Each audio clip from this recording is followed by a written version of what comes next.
Your to-do list for months, maybe even a few years, cleaning out your closet and tackling all that sentimental clutter. From old trophies to yearbooks, where do you even start?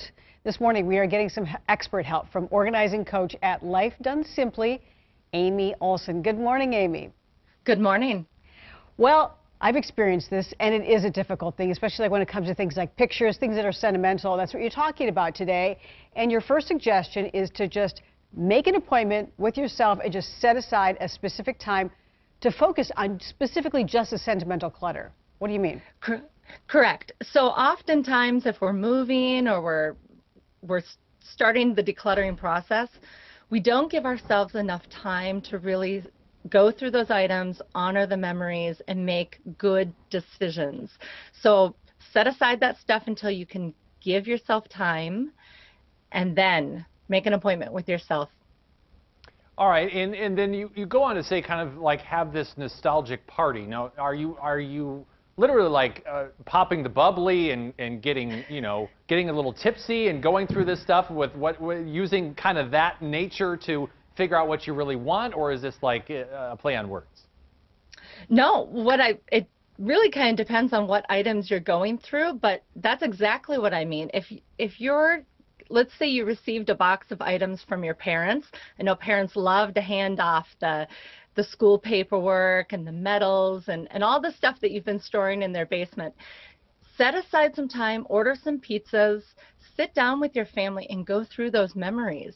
A great way to decide what is really important to keep is to just refresh and, have some laughs, maybe some cries. But give yourself that time to really go through it and enjoy it. You'll be much more clear on what you need to keep. And then if you don't remember doing it at all, you're like, okay, I could probably get rid of that. Yeah. Correct. If only my parents would have just left me one box, it would be so easy. Yeah, one instead of 12. Maybe, not even 12, like 25 or 30. Seriously. Kidding. I'm not kidding. Or instead of discarding some of the items, because let's face it, some of them we don't want to get rid of. You're saying declutter by selecting items to keep. And sometimes, we have groups of things that parents, or like, for instance, a lot of families collect items. Where do you go with that? Well, first you need to decide, is this something I want to keep? So the perceived value of someone else in the family, that's irrelevant. Now, if it's a family heirloom piece, I do recommend, ask someone else if there's a more logical, loving home for those items, right? So if you've determined, I don't want the china collection that Grandma had, then determine a better home for that. But if you've determined, okay, this item really brings up positive feelings, I really enjoy it, then if you're going to keep it, ask yourself, how do I intend to incorporate this into my daily life, right? So if it's something beautiful that Grandma owned, or if it's something that your sister had, or even something you earned while you were in high school or college, how can I incorporate this into my daily life? And think creatively, think outside of the box. There's a lot of repurposing options. You can frame things, you can take pictures and scan and share, but the idea is that these items don't end up back in a box in the basement for you to rediscover 15 years down the road. It is really hard to get past that point. And one of those, you mentioned kind of repurposing it. And I think one of those is actually getting rid of the tactile form of it. So maybe lay them out on the floor and actually take a picture of them.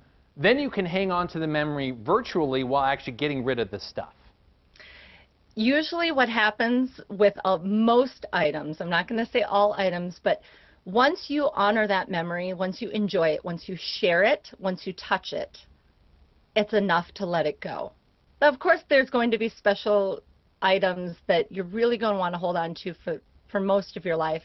But in the case of some of that stuff from high school or college, or even wedding decor, maybe you have a stack of old wedding invitations that you thought you needed to keep.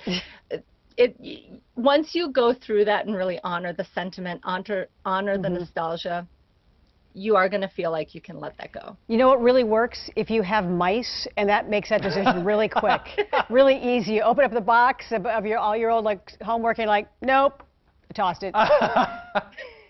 I don't recommend mice, but in that case, it worked for me. Yeah. Aimee Olson, thank you so much for joining us. Thank you. All right, well, you can find more organization and decluttering ideas on Aimee's website. It's lifedonesimply.com.